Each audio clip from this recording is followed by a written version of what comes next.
you have learned about the pre-colonial history of Africa. Now, in this grade level, you are going to learn about the colonial and post-colonial history of Africa. Well, students, now in this chapter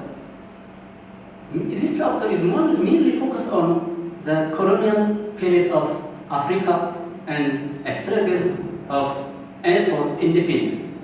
Africa achieved great change and independence in this phase.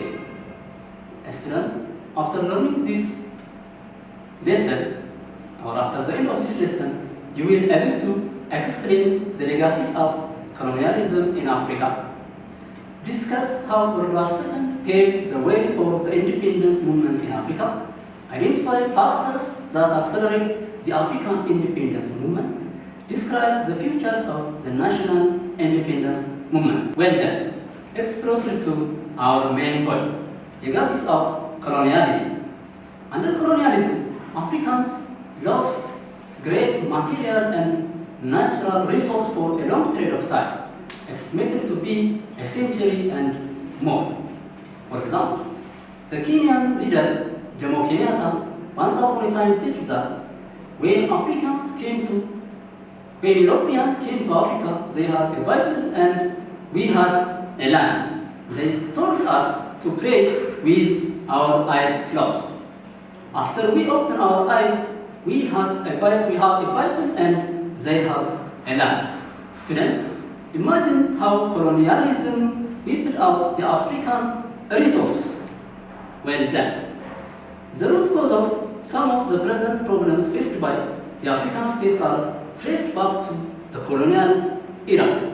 Among this problem, economic independence, political instability, racial discrimination, border conflict, absence of economic integration, poverty, etc. are the dismal legacy of colonialism. Having this in mind, let's proceed to discuss the end of World War II and the independence of Africa.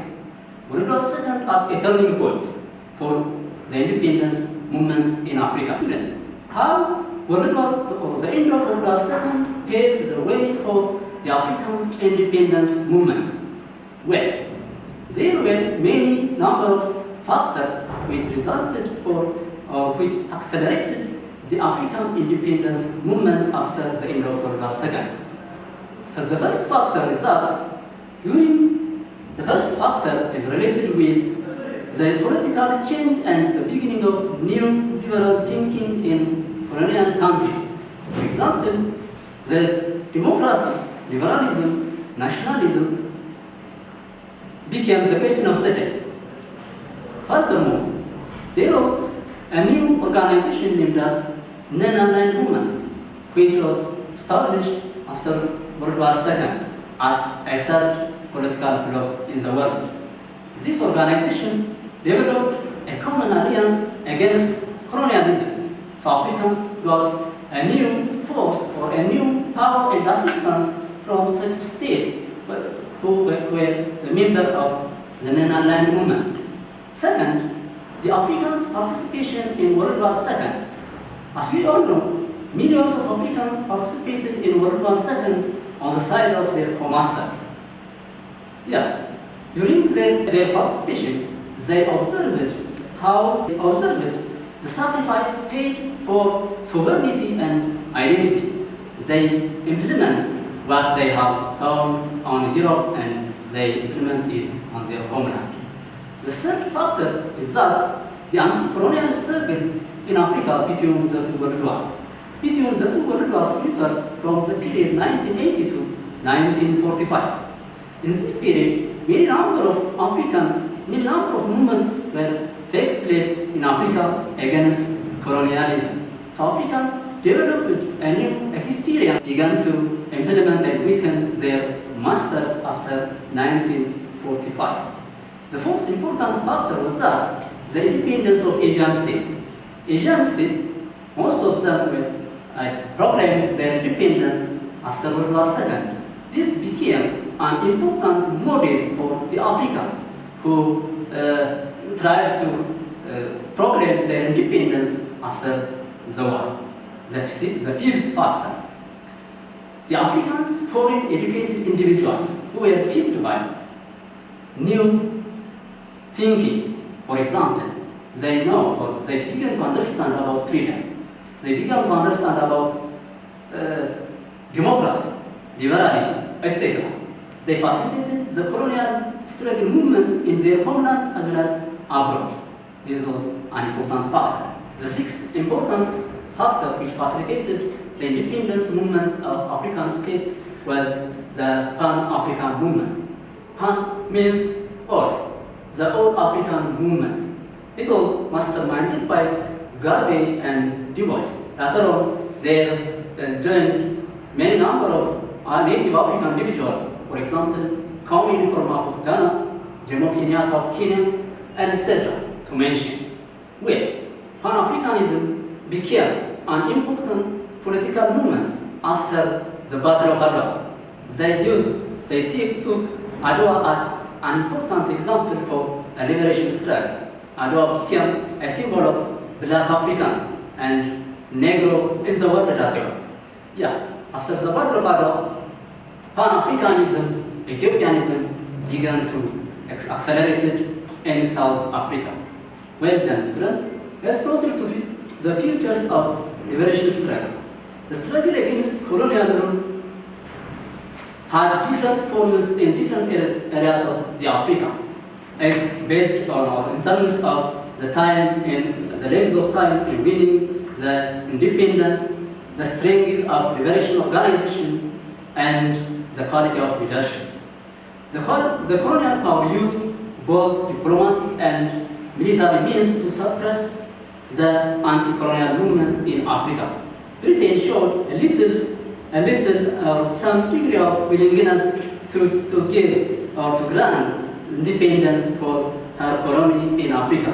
French put two options, yes or no options, and she gave for her colony in Africa, but only Guinea accepted and chose yes and became independent in 1958. Different from the other, Portugal lost high degree of natural, human, military resources during her struggle, during her struggle against the independence seekers, particularly in Mozambique and Angola. Most of the African states got their independence in 1960. We can mention, for example, Nigeria, Chad, Mali, Mauritania, Bamiro, Congo, etc. found or proclaimed their independence in 1960. Students, you can observe the map where each African state proclaimed its independence. Now, students, 1960 became known as the year of Africa because most of the African states proclaimed their independence. Having this in mind, let's proceed to discuss challenges of independent African states.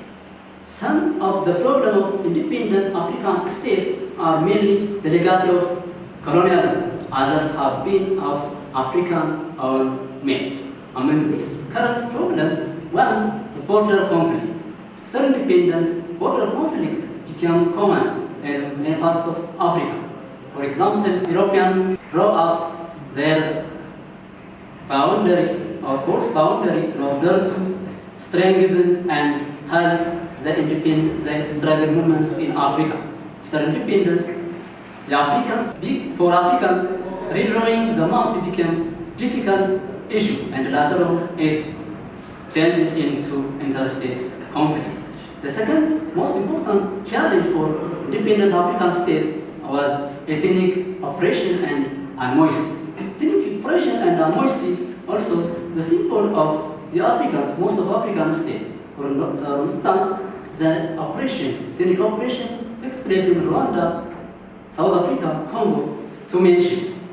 The third one, frequent military coups, or generally you can say absence of democratic government in Africa.